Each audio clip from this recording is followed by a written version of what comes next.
안녕하세요. NBA 뉴스를 레이커스 팬의 시선으로 이야기하는 아빠 비트입니다. 그럼 스테이플 센터 앞에서 제로2를 할 때까지 렛츠 고! 시작하기 전에 구독, 좋아요, 알람 설정까지 해주시면 감사하겠습니다.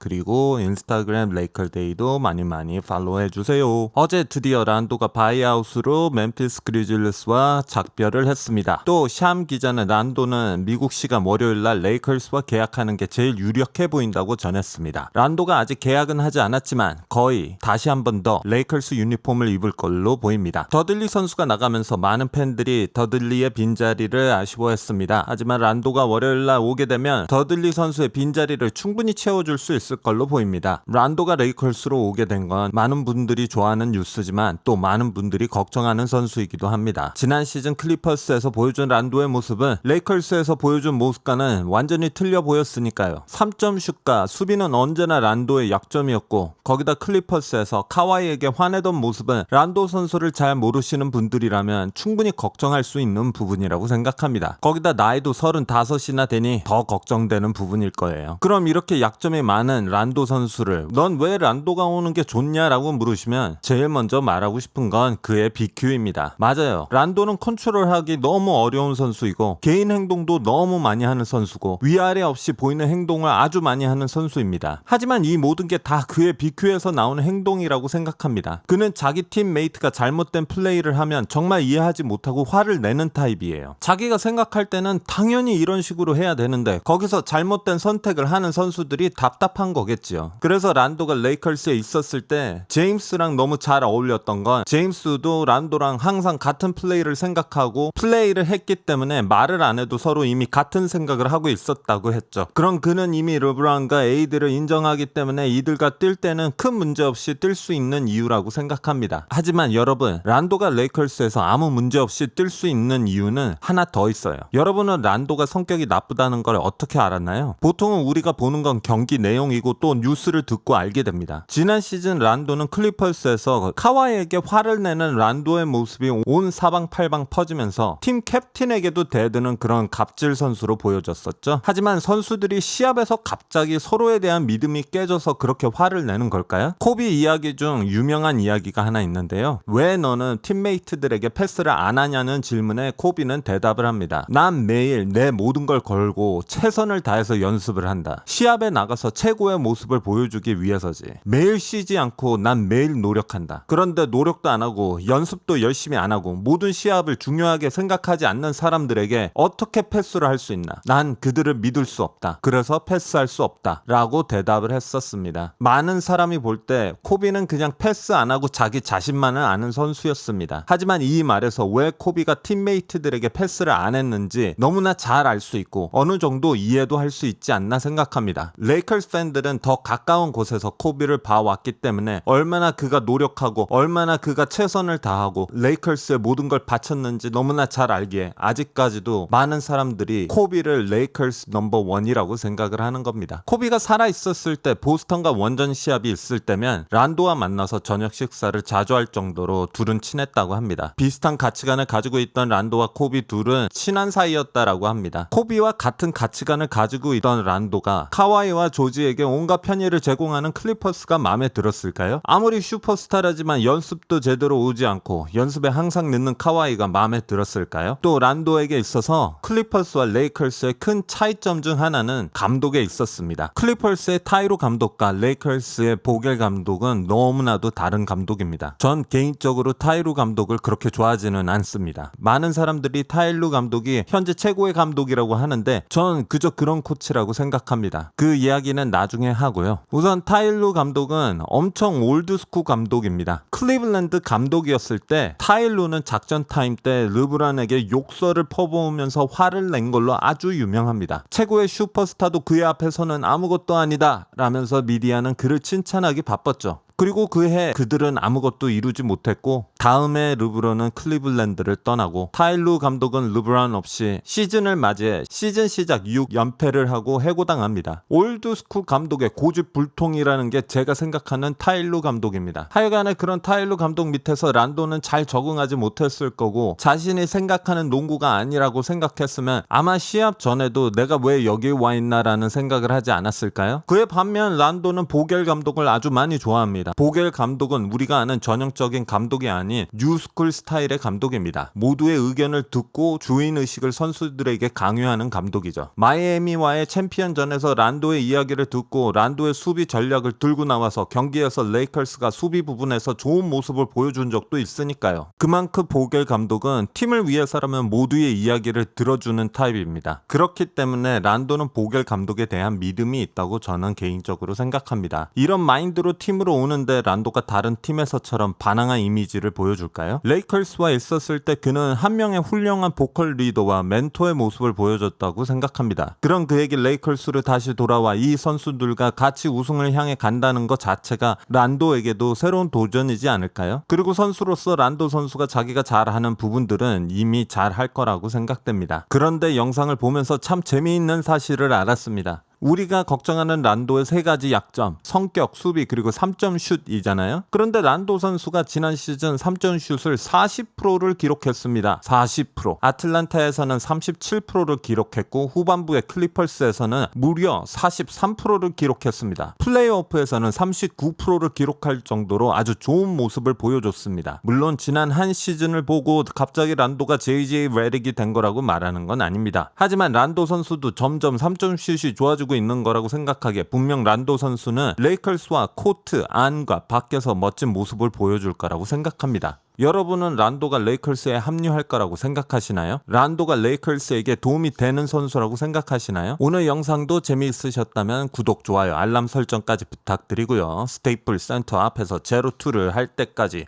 Go Lakers Go!